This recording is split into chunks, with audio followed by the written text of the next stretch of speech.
Você sabia que aquilo que você faz no seu tempo livre diz muito sobre você?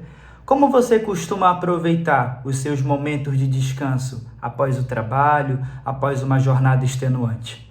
Olá pessoal, eu sou Rafael Sami, sou consagrado da comunidade católica Shalom, sou casado, sou pai, sou professor de geografia, sou coordenador de formação do Colégio Mirante e desenvolvo um trabalho nas redes sociais voltado para o desenvolvimento da virtude da ordem, da vida de estudos e a difusão da boa cultura. Hoje nós vamos falar aqui neste vídeo sobre como aproveitar o tempo livre de maneira virtuosa, tá certo? Vamos lá. Nós temos hoje na nossa sociedade contemporânea uma concepção muito inadequada acerca do que significa o ócio. Quando nós falamos de ócio, normalmente nós relacionamos a uma pessoa preguiçosa, uma pessoa vagabunda, que não gosta de trabalhar, que vive ocioso e tudo mais. Ok, é uma possível interpretação. Mas quando nós retomamos a filosofia clássica, o ócio diz respeito ao tempo de cultivo da alma. O ócio diz respeito ao tempo de cultivo da alma. Quando o homem não está obrigado a cumprir as suas funções sociais, profissionais, ele tem o seu tempo livre. E nesse tempo livre, ele tem a possibilidade de cultivar a sua alma com aquilo que é perene, com aquilo que é bom, com aquilo que é belo e com aquilo que é verdadeiro. Portanto, Aristóteles, na Ética Nicômaco, falando sobre o ócio, apresenta-o para nós como aquele tempo precioso no qual nós podemos desenvolver o nosso espírito, a nossa alma, o nosso corpo de maneira boa, de maneira virtuosa, a fim de assim alcançarmos a verdadeira felicidade. Tá ok? Então, primeira pincelada sobre o ócio é isso, é o tempo de cultivo da alma. Em seguida, vamos para a questão etimológica. A palavra escola vem de escolé, que está relacionada com a palavra ócio. Portanto, a escola deveria ser o local propício, o local adequado para o desenvolvimento da cultura e do esporte, tá ok? Porque aquilo que nós fazemos no nosso tempo livre diz respeito a quem nós somos. Aquilo que nós fazemos quando nós não estamos fadados a cumprir com as máscaras sociais da vida profissional representa aquilo que nós trazemos no âmago do nosso coração. Porque não tem ninguém nos obrigando, não tem ali uma relação burocrática institucional que me obriga, que me exige que eu cumpra determinada função. Mas no meu tempo livre eu escolho, eu livremente escolho aquilo que eu quero fazer, aquilo que eu vou fazer. E essas minhas escolhas dizem respeito àquilo que se passa no meu coração. Onde está o teu tesouro, aí está também o teu coração.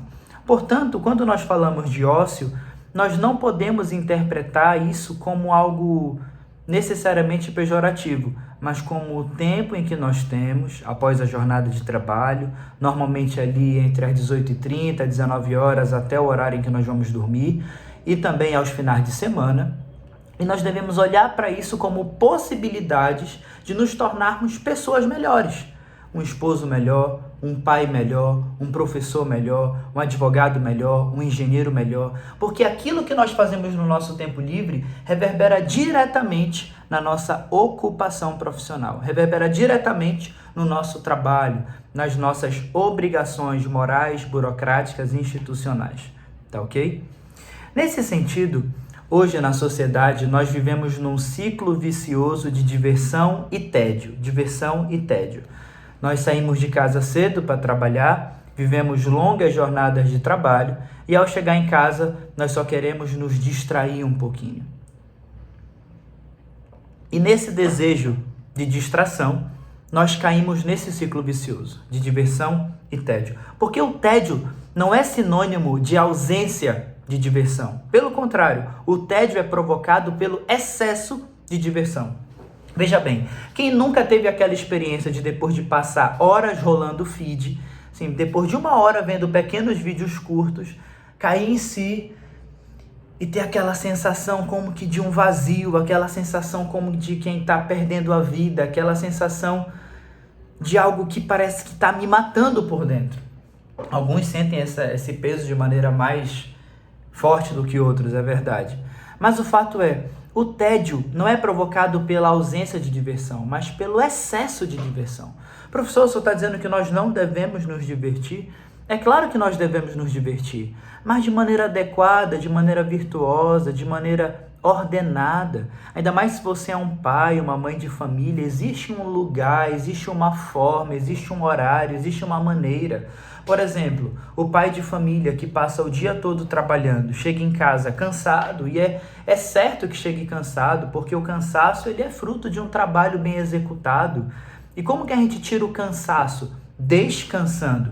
Só que descansar não é ficar sem fazer nada, mas distrair-se com atividades menos exigentes, a fim de retornar ao labor habitual com novos brios, com novas inspirações.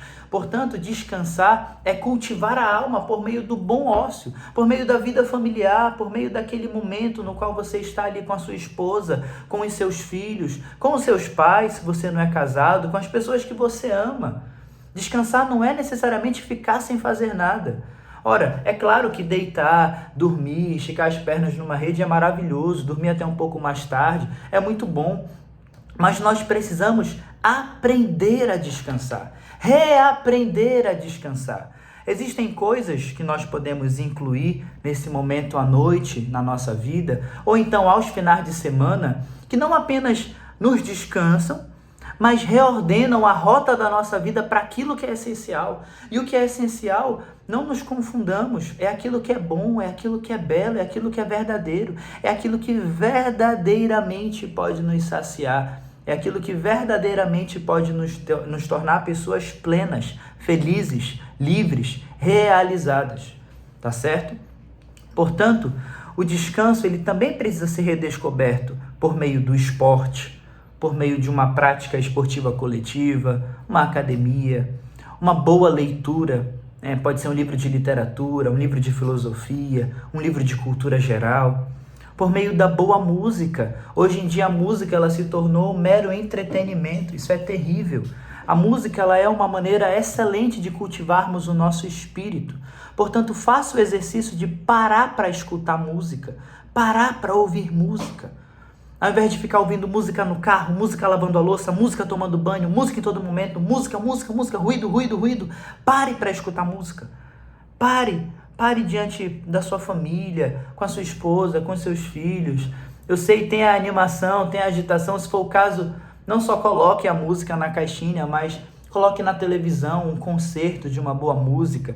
Para as crianças, de repente, aquelas músicas que são entoadas nos desenhos como Tom e Jerry, pode ajudar, foi assim que eu comecei, inclusive, quando criança, a escutar boa música, eu fui assistindo aos desenhos com os meus pais, esses desenhos mais antigos, mais clássicos, enfim, o importante aqui, o argumento aqui é que a música ela não deve ser um mero entretenimento ensurdecedor que nos deixa quase que ensigueirados e meio fechados à beleza, à abertura da vida. Não, a música ela deve, na verdade, elevar o nosso espírito, elevar a nossa alma, nos descansar, reordenar as paixões que estão desalinhadas no nosso espírito para aquilo que é bom, para aquilo que é belo, para aquilo que é verdadeiro. E aqui eu não me refiro a nós nos tornarmos pessoas esquisitas, pessoas estranhas, pessoas chatas. Não é esse o argumento. É nós nos tornarmos pessoas livres, pessoas felizes, pessoas maduras, pessoas de pé, pessoas ressuscitadas, pessoas plenas, ressuscitadas. Tá certo? Passeios em família. Aprender a descansar nos passeios em família. Sabe, muitas vezes chega o final de semana e nós ficamos em casa, deitados o sábado e o domingo inteirinhos. Não tem nenhum problema dormir até um pouco mais tarde no final de semana, ou então dar uma soneca, fazer uma sesta após o almoço. É justo, é bom, eu gosto também. Mas ao mesmo tempo, vale a pena nós nos programarmos para de repente pegarmos uma praça no domingo de manhã, contemplarmos o pôr do sol na beira de um rio, na beira do mar, ao entardecer. Enfim, é tudo questão de organização. Você precisa disso, seus filhos precisam disso, sua família precisa disso. Os passeios em família ao ar livre não só nos descansam, mas nos reanimam, fortalecem os laços, fortalecem a amizade, fortalecem o convívio, fortalecem o amor fraterno. É tudo muito importante. Boas conversas, nos interessarmos pelas pessoas, olharmos nos olhos das pessoas, perguntarmos como você está, como está fulano, nos lembrarmos de coisas que as pessoas nos falaram lá atrás e retomarmos o assunto. Fazer as pessoas se sentirem importantes, amadas, relembradas. A arte da conversa, no mundo em que todo mundo corre, no mundo em que todo mundo não tem tempo para nada, parar. Parar para escutar, parar para ouvir, parar para se interessar pelo outro, para entrar na vida do outro e deixar também com que o outro entre na sua vida. E comece com os da sua casa. Comece com os seus pais, comece com a sua esposa, com seu esposo, com os seus filhos. Quando nós estivermos à mesa, nas refeições, nunca pegar o celular, mas conviver, olhar nos olhos, perguntar como foi o dia, nos interessarmos pela vida dos outros. Isso é o verdadeiro ócio, isso é o verdadeiro cultivo da alma. Por isso, Joseph Pieper exclamava, só quem ama canta. Só quem ama canta, porque somente quem ama é capaz de cantar as maravilhas desta vida. Somente quem tem um olhar atento, somente quem tem um olhar contemplativo, somente quem vive a vida com alegria, de peito aberto e entende o valor e o lugar de cada coisa. O lugar de Deus na minha vida, o lugar da família, o lugar do trabalho, o lugar do descanso e do lazer, o lugar da cultura, da vida social. Somente assim nós seremos pessoas plenas, felizes e realizadas. Então, como aproveitar o tempo livre de maneira virtuosa? Ora, amando, olhando nos olhos das pessoas que nós amamos, escutando boa música, praticando bom esporte, lendo um bom livro, assistindo a bons filmes,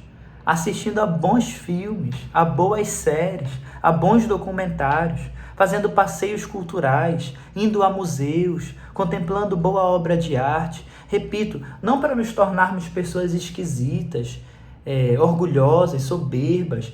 Porque eu sou erudito. Não é nada disso. Não é nada disso. Cultura não é status, cultura é vida. Cultura nada mais é do que um caminho de ordenação da nossa alma para aquilo que realmente vale a pena. Tá ok? Então, se você gostou desse vídeo, deixe um like, compartilhe com seus amigos. Se você percebe também na sua vida o desejo de aprofundar nesse tema da virtude da ordem, da vida de estudos, da leitura, aqui na descrição do vídeo está o link para a minha Masterclass Cronos, que é uma Masterclass de 7 aulas, no qual eu lhe ensino a ser uma pessoa mais ordenada, organizada e produtiva.